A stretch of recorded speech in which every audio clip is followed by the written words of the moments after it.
Hello friend. आज हम लेके आए आप सभी के लिए कृषक समाज पीजेंट सोसाइटी की बात आज हम करने जा रहे हैं कि भाई जो हमारा कृषक समाज है मूल रूप से हमारे ग्रामीण समुदाय के अंतर्गत हम किसे देखते हैं, कृषक समुदाय को देखते हैं। तो यहाँ पर हम कृषक कम्युनिटी या पीजेंट कम्युनिटी की बात करने जा रहे हैं। तो क्या क्या खास होने वाला है आज की आपकी क्लास के अंतर्गत। तो देखिए, किसान पर किए गए अध्ययनों की बात करेंगे हम। किसके अध्ययन की बात करेंगे? किसान अध्ययनों की बात करेंगे हम। साथ ही साथ कृषक समुदाय की बात करेंगे, डेफिनेशन की बात करेंगे। समाज, कृषक समाज की क्या विशेषताएं, मेन कैरेक्टरिस्टिक और पीजेंट सोसाइटी की बात करने जाते हैं। किसान अध्ययन के जो विभिन्न दृष्टिकोण है, जब हम कृषक या पीजेंट सोसाइटी का अध्ययन करते हैं तो कितने दृष्टिकोण या पर्सपेक्टिव हमारे होते हैं वह हम बात करने आ रहे हैं। मूल रूप से जब हम किसान की बात करते हैं या हम कृषक समुदाय की बात करते हैं तो हम क्या अवधारणा देखते हैं कि एक प्रकार से हमारे समक्ष अवधारणा क्या आती है फ्रेंड्स? हमारे समक्ष ये अवधारणा बनती किसान या कृषक समाज का आशय। इसकी बात की जा रही है, कृषक समाज क्या हो सकता है। तो देखिए, जहाँ पर विशेष रूप से कृषक समाज की बात आती है तो हमारा पहला चरण होता है कृषि। भाई कृषक समाज कहाँ मिलने वाला है हमें? तो निश्चित बात है, हमें कहाँ मिलने वाला? कृषि में ही मिलने वाला है ना। कि कहाँ मिलने वाला है? कृषि में मिलेगा। तो सबसे पहली विशेष क्या चीज़ आ गई हमारे पास? कृषि की बात आ गई। अब कृषि से संबंधित छोटे छोटे उद्योग या कुटीर उद्योग की बात कर सकते हैं हम कि भाई कुटीर, या हमने बात कर ली लघु, है ना, कुटीर या लघु उद्योगों की हमारे पास बात आ जाएगी। या हम ये कह सकते हैं कि एक ऐसा समाज जो अधिकांश रूप से किस पर आधारित है? कृषि पर आधारित है, लघु समाज पर लघु उद्योग पर आधारित है, कुटीर उद्योग पर आधारित है। या ये कहें कि भाई इन समाज के अंतर्गत संबंध क्या होंगे? तो मैंने देखा कि भाई समाज के अंदर संबंध क्या होने वाले हैं। तो प्रत्यक्ष संबंध की बात हमारे पास आ रही। कैसे संबंध की बात आ जाएगी? प्रत्यक्ष संबंध की बात आ जाएगी, जिन्हें हम क्या कहते हैं? अनौपचारिक संबंध कहते हैं।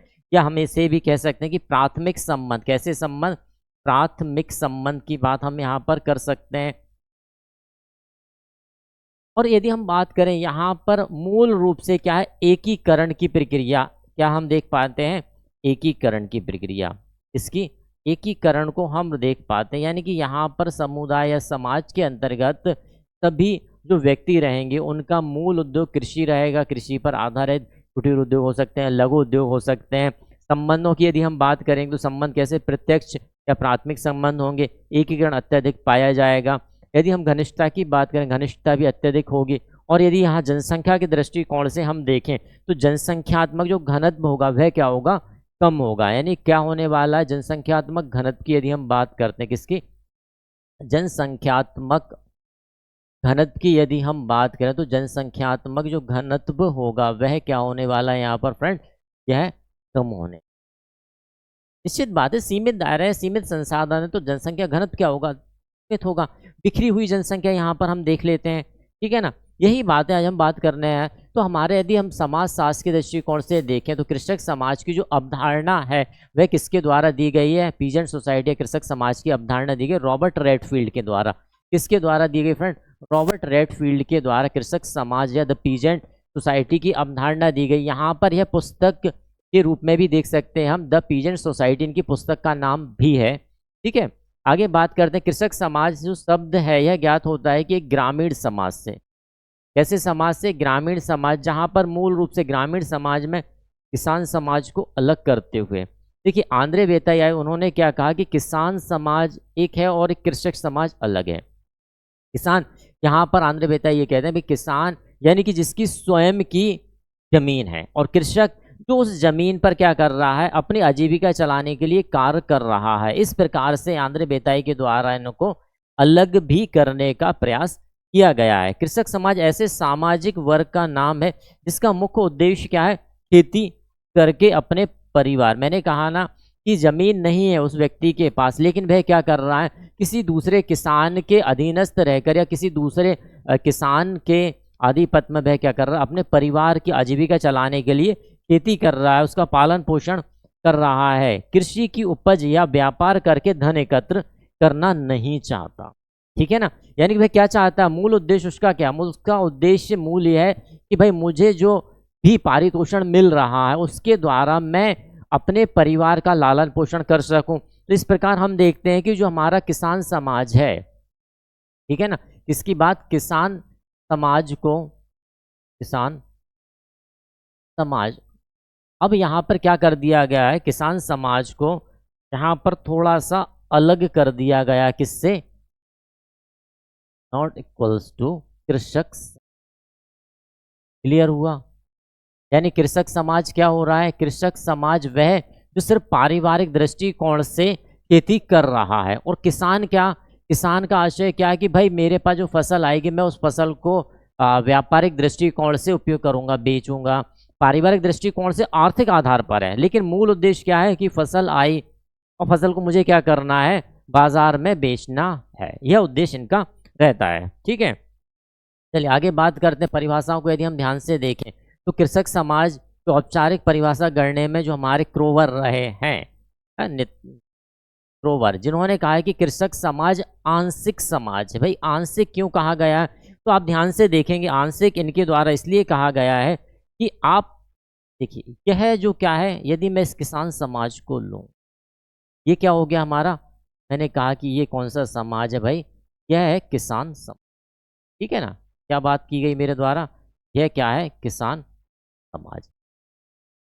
यानी जिनके पास स्वयं की क्या है, खेती है। अब ये स्वयं तो खेती नहीं करेंगे भाई, खेती जब है बहुत ज़्यादा तो स्वयं तो खेती नहीं करेंगे, तो क्या होगा भाई, इनके खेत वगैरह पे कोई ना कोई व्यक्ति होगा जो खेती कर रहा होगा, है ना। तो ये क्या कर रहा है, ये जो समाज बना कौन सा, जो इनके खेतों पर क्या कर रहा है, सारे कार्य कर रहा है। क्या कर रहा है, सारे कार्य कर रहा है। तो इस वाले जो ग्रुप को क्या कहा गया, कृषक। क्या कह दिया गया इसे, इसे कहा गया कृषक। क्लियर हुआ फ्रेंड्स। तो इस प्रकार से हम कह सकते हैं, जो क्रोवर ने बताने का प्रयास किया कि भाई ये क्या है, आंशिक है ना, पूरा तो किसान वर्ग है, लेकिन ये छोटा सा जो वर्ग है, जिसे आप कह सकते हैं भाई बटियादार जो रहते हैं, बटिया पे ले लिया, तौजी पर ले लिया, ठीक है ना। तो इस प्रकार से जो समाज का निर्माण हुआ उसे क्या कहा गया, क्योंकि इनका मूल उद्देश्य क्या रहा है, पारिवारिक आजीविका। क्या रहा है इनका, पारिवारिक आजीविका। यह बात किसकी करते हैं, सिर्फ पारिवारिक आजीविका के लिए यह क्या कर रहे हैं, कार्य यहाँ पर कर रहे हैं। और पारिवारिक जबकि यह किसान जो है यह व्यापारिक दृष्टिकोण को अपना रहे हैं, है? यदि हम किसान का दृष्टिकोण देखेंगे तो किसान का दृष्टिकोण क्या होगा, इनका दृष्टिकोण व्यापारिक होगा। वहीं इनका जो कृषक समाज है इनका दृष्टिकोण कैसा भाई, पारिवारिक। भाई बटियादार जो रहता है वो क्या कहते हैं, किसी किसान के जमीन को उसने क्या कर बटिया पे ले लिया, तो उस बटिया का पूरा हाँ और कुछ भाग यहाँ जाता है, ठीक है ना, कुछ भाग यहाँ गए तो यानी कि छोटे से समाज पे गए। क्लियर हुआ। वहीं पर जॉर्ज फॉस्टर क्या कह रहे हैं, कृषक समाज, कृषक समाज को क्या कहा है इन्होंने, आधा समाज है। ठीक, कई बार डायरेक्ट डेफिनेशन भी पूछ ली जाती है, किसके द्वारा कृषक समाज को आधा समाज कहा गया, किसके द्वारा कृषक समाज को आंशिक समाज कहा गया। तो यहाँ पर बात किसकी द्वारा की गई, जॉर्ज फॉस्टर का कहना है कृषक समाज को क्या कहा गया, इनके द्वारा आधा समाज कहा गया है। वहीं रेमंड फर्थ क्या कहना चाहते हैं, तो रेमंड फर्थ का कहना क्या, कुछ उत्पाद, रेमंड फर्थ के द्वारा क्या कहा गया है, रेमंड फर्थ कहते हैं कि लघु उत्पादकों का वह समाज जो केवल अपने निर्वाह हेतु क्या कर रहा है, खेती कर रहा है।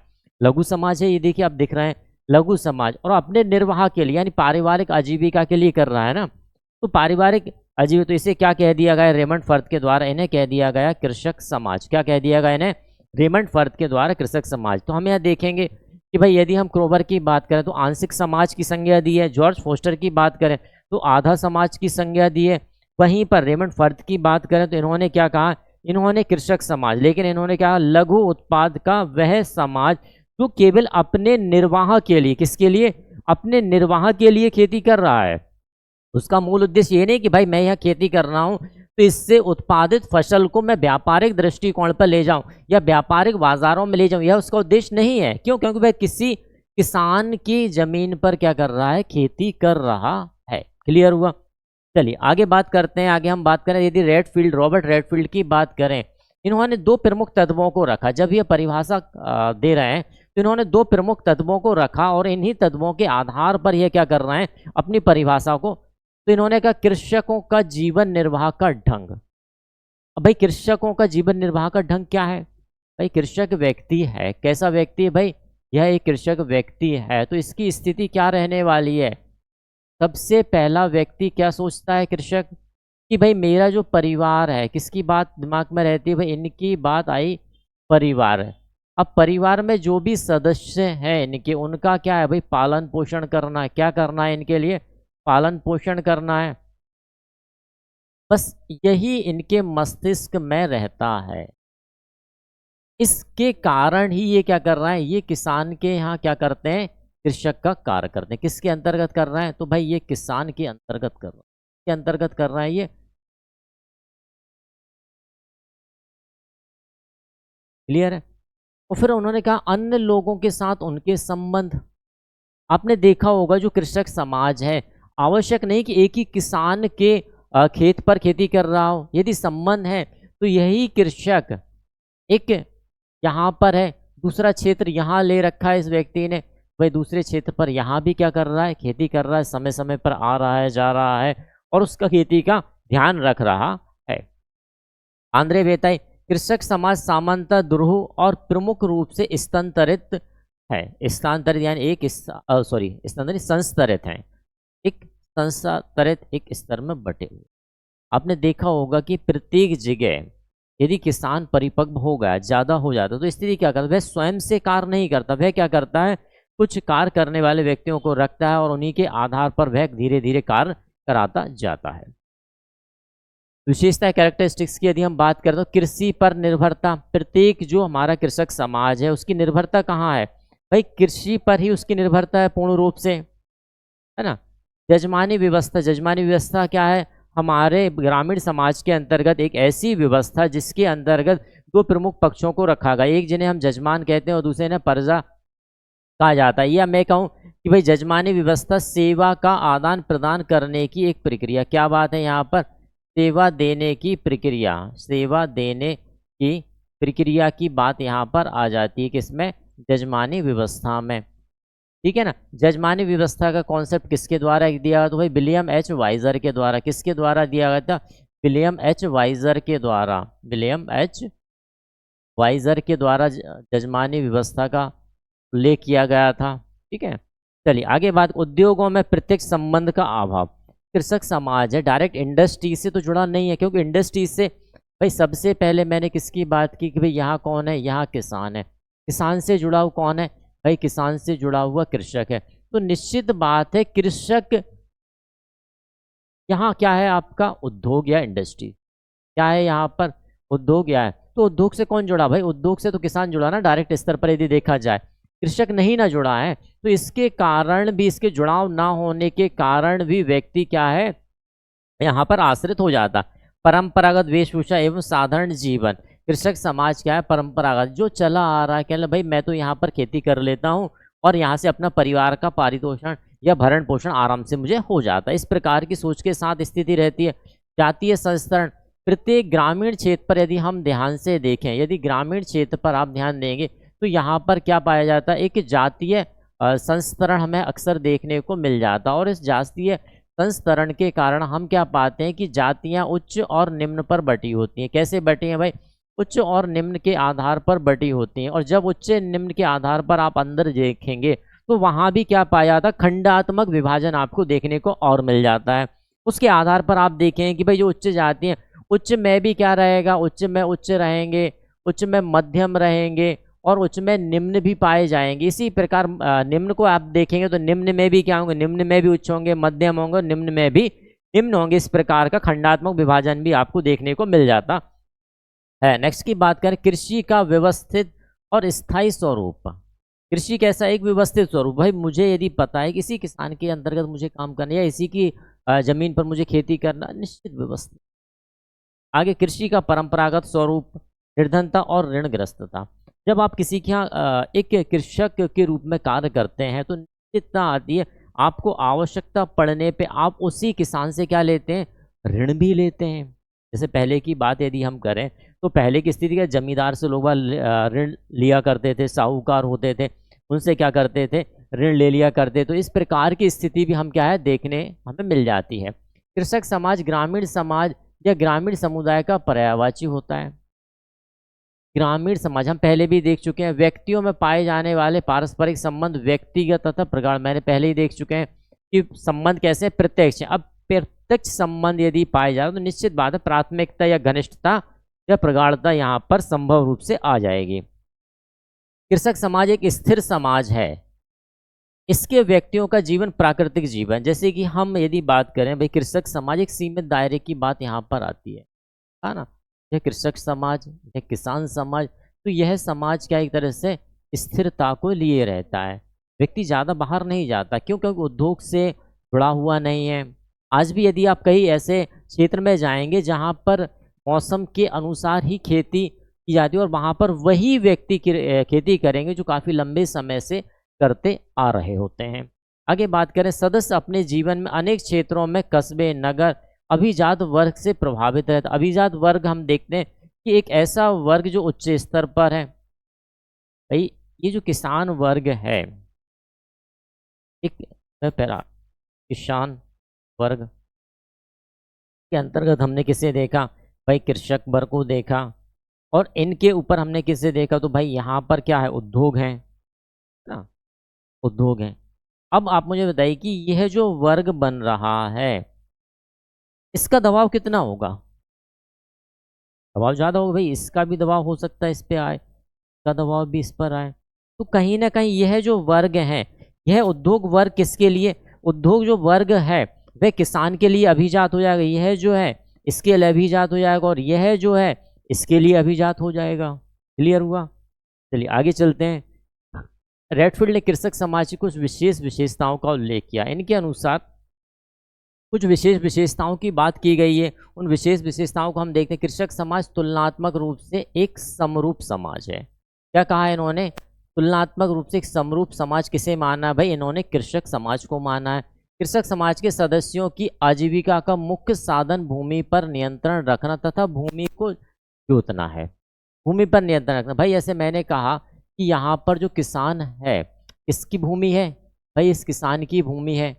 अब यदि इस किसान के द्वारा किसी अन्य व्यक्ति को ये भूमि यदि दे दी गई, भाई यहाँ पर कोई कृषक कार्य करता था निरंतर, यदि यह समय सीमा पर इस खेत पर खेती नहीं कर पाया तो स्थिति क्या हो जाती है? भाई अगली बार इसे नहीं मिलने वाली। तो यह क्या चाहते हैं? यह पहले से ही संपर्क स्थापित करके रखते हैं और यह चाहते हैं कि भाई हमारा आधिपत्य, यानी इनका जो आधिपत्य है यह हमेशा इस पर रहे। यानी कि हम ये कह सकते हैं भाई एक आधिकारिक रूप से भी यह देखने में मिल जाया करता है कि कहते हैं ना कि साहब मैं ही तो आपके यहाँ पहले भी मैंने भी बटाईदारी का काम किया है, मैं कई सालों से करता आ रहा हूँ, तो निश्चित बात आप हमें ही दे दीजिए। इस प्रकार का एक आधिकारिक रूप भी यहाँ पर देखने को हमें मिल जाता है। और यह कृषक क्या चाहता है कि भाई मेरा यहाँ पर अधिकार ही तो देखना उसे। भाई किसान यदि बड़ा है तो किसान नहीं आएगा बाबा खेती करने। कैसे आएगा किसान खेती करने? आ ही नहीं। वे भी क्या करता है? अपने एम्प्लॉय रखता है, क्या भाई आप ये खेती करना, क्यों क्यों उससे तो फसल को क्या करना है? व्यापार के लिए ले जाना है ना। नेक्स्ट की बात करें, कृषक समाज एक अविभेदीकृत और अस्त्रीकृत समुदाय माना गया है। किसके अनुसार? रेडफील्ड के अनुसार। कृषक समाज नगरों की अपेक्षा कस्बों में कुलीन वर्ग से भिन्न रहता है। कस्बों में रह रहा है लेकिन कुलीन यानी कि उच्च वर्ग, ठीक है ना, उनसे अलग रहता है। ये हम देखा ना, कृषक यह आपके कुलीन वर्ग होगा, ये आपके। चलिए आगे बात, कृषक समाज को आर्थिक आधार पर अन्य समाजों से स्पष्ट रूप से पृथक किया जा सकता, क्योंकि इनका आर्थिक आधार क्या है कृषक समाज का? तो कृषक समाज का आर्थिक आधार क्या है? सिर्फ हम देख चुके हैं भाई इनका आर्थिक आधार क्या है? खेती करना। अब यदि खेती करना ही आधार है और वह भी कितना? एक सीमित, कैसा है? एक सीमित है। और सीमितता या पारिवारिक आधार पर ही है, या पारिवार की आर्थिक आजीविका के लिए ही ये बना है, तो यहाँ पर एक सीमित दायरा देखने को मिल जाता है। कृषक समाज में ऐसे लोग भी पाए जाते हैं जिनके पास अपनी स्वयं की भूमि नहीं होती है, परंतु वे आसानी से किराएदार के रूप में किसी दूसरे भूस्वामी पर बात या खेती करते हैं। अविभेदीकृत तथा उप स्तरीकृत समाज ही एक आदर्श कृषक। अविभेदीकृत अपनी परंपरागत संस्कृति होती है। देखिए कृषक की अपनी परंपरागत संस्कृति बनी रहती है। देखिए जब किसान किस में आ जाए? व्यापार में आ जाए, तो वह कृषक समाज से अलग हो गया। व्यापार कर रहा है ना भाई। आप जैसे आपने देखा होगा कई स्थानों पर इस प्रकार पाया जाता है कि भाई हमारी आर्थिक क्रिया का सृजन कहाँ से हो? तो भाई हमारी एक ज़मीन है, वहीं से हमारा सृजन होता है और इतना सृजन हो जाता है कि हमारा पूरा साल आराम से कट जाया करता। इस प्रकार से तो उन्हें हम क्या रखेंगे, उन्हें कृषक में रखेंगे। तो बाकी एक व्यक्ति ये चाहता है कि भाई एक बड़े स्तर पर वह क्या कर रहा है कि जो फसल आती है, मैंने खेती की, सब कुछ की, फसल आई, उसे इकट्ठा किया और बाजार में ले गए, बेच दिया, सेल कर दिया, वो चीज़ हो गई, उसे एक बड़े स्तर पर रखा जाता है। किसान अध्ययन के दृष्टिकोणों को यदि हम ध्यान में देखें, किसान का जब अध्ययन किया जाए तो कई प्रकार के दृष्टिकोण हमारे सामने आते हैं। हम उन दृष्टिकोण की थोड़ी चर्चा कर लेते हैं जो हमारे पास दृष्टिकोण आए। आर्थिक आधार पर यदि हम अध्ययन करें तो आर्थिक पहलुओं को ही हम देखें, क्योंकि दृष्टिकोण क्या, आर्थिक आधार। अब आर्थिक आधार पर क्या दृष्टिकोण दें, यानी जहाँ पर अर्थ से संबंधित क्रिया होने वाली, तो हम कहेंगे भाई बाजार हो गया, उत्पादन हो गया, वितरण हो गया, क्रय हो गया, विक्रय हो गया। उत्पादन, भाई किसान ने क्या किया, फसल लगाई, उसका उत्पादन किया, यानी प्रोडक्टिविटी की बात यहाँ पर आ जाएगी, क्योंकि आर्थिक क्रिया है। और फिर उस प्रोडक्ट को हमने क्या किया, सेल किया। तो वहाँ पर हम देखेंगे कि एक बाजार का निर्माण भी हमने देखा। बाजार होगा तभी ना हम बेचने जाएंगे, या बाजार होगा तभी हम किसी चीज़ को खरीदने जाएंगे। तो बाजार है। अब बाजार के साथ साथ हम क्या देखेंगे कि हमारे उस क्षेत्र की नीति क्या है। देखिए, नीति का होना भी जरूरी है। तो हमने देखा भाई कृषि नीति क्या है, उस क्षेत्र विशेष की नीति क्या है। तो ये सारी प्रक्रियाएं कहाँ आएंगी, आपकी आर्थिक दृष्टिकोण के अंतर्गत आएंगी। जब आप इनका अध्ययन कर रहे हैं तो निश्चित बात है आप किसान का किस प्रकार से अध्ययन कर रहे हैं, आर्थिक दृष्टिकोण से आप अध्ययन कर रहे हैं। वहीं पर जब आप सामाजिक दृष्टिकोण की बात करते हैं तो सामाजिक दृष्टिकोण में हम क्या देखते हैं, सामाजिक भूमिका। क्या देखेंगे कि उस व्यक्ति विशेष की या उस समाज की एक सामाजिक भूमिका क्या, उसका समाज में योगदान क्या है, वह समाज में किस प्रकार से कार्य कर रहा है, समाज में किस प्रकार से अपना योगदान दे रहा है, वह उसकी क्या हो जाएगी, सामाजिक भूमिका। सामाजिक भूमिका में हम किस रख सकते हैं, अपनी सामाजिक संरचना को रख सकते हैं। अब सामाजिक संरचना की जब बात आई तो हमारा परिवार आ गया, हमारा धर्म आ गया, हमारा जाति आ गया, और हमारे समाज में किए जाने वाले विभिन्न प्रकार के कृत्य भी यहाँ पर जुड़ जाया करते हैं। तो हम कह सकते हैं भाई ये क्या कहलाएगा, आपका सामाजिक दृष्टिकोण है, सोशल पर्सपेक्टिव कहलाने वाला है।